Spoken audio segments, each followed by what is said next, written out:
Very often I find myself in a situation where I have to decide between the quick fix or the long-term profound quality of life.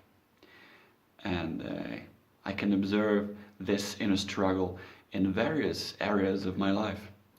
I think one very important one is eating habits, nutrition or fasting.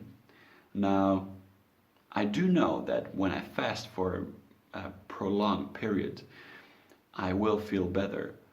I will increase the production of growth hormones. I will have more energy. I will feel more balanced, more focused, more alive, and more healthy. So I know all of the positive effects that it has, but still at times I do not fast. I choose the quick fix. I choose to put my hands into that bowl of chocolate and eat that delicious chocolate only to feel bad afterwards, only to have a headache afterwards, only to be low on energy afterwards, only to feel groggy afterwards. Another area is the area of sleep and the area of screen time before going to sleep. Now, the quick fix is always, let's watch another movie, let's watch some more YouTube clips and fall asleep in front of the screen. And it might feel good for a while. And it might feel good once you do it. But then, usually, the sleep is shitty, you don't recover well, you feel worse off afterwards. And the smart choice would be to just don't have any screen time before going to bed, even like have the good old yoga meditation sessions and have a beautiful, amazing, deep sleep to fully recover and then being the best version that you can be the day after that. Now, when it comes to this inner struggle between the quick fix and the long-term quality of life,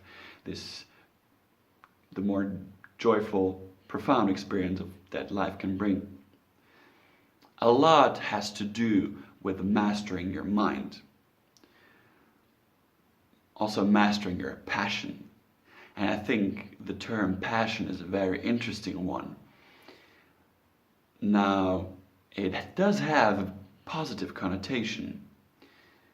When you're being passionate about something, it really means something to you, and it does fill you with a lot of life as well.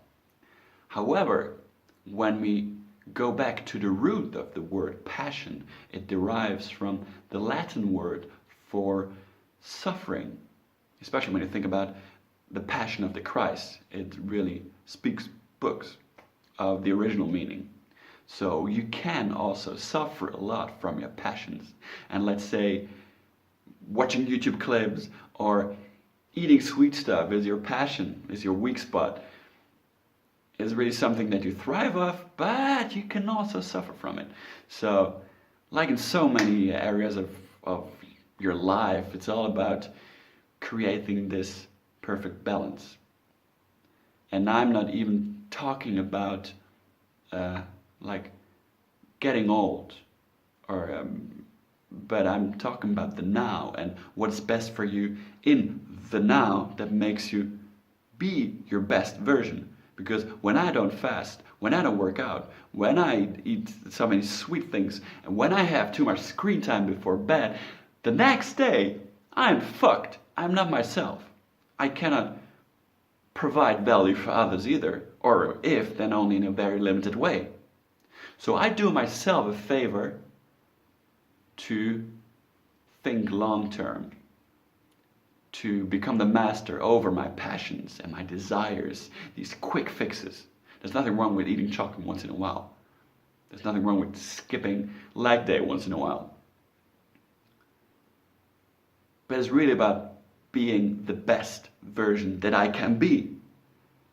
And that involves a lot of discipline of my mind, and taking this internal step back to really make the wise decision, much rather than the decision that gives me the short-term pleasure.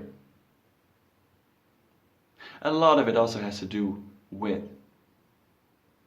pain. Well, I covered that actually, like that passion can be suffering, and very often people in general, but also me, I start to change once my bucket is full, really, and it only requires one single drop for me to be completely off. When I'm in a bad mood, and when I do have bad health, when I do have low energy, engaging in bad habits once can be too much, and it will knock you off your socks.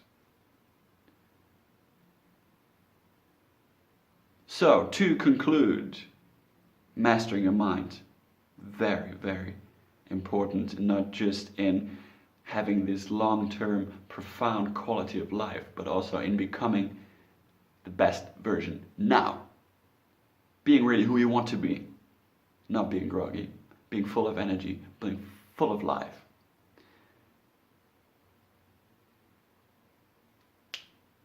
Yeah, this is it, I think. I hope you could get something out of it. I hope you stay disciplined. Don't eat too much chocolate. Don't have too much screen time before you go to bed.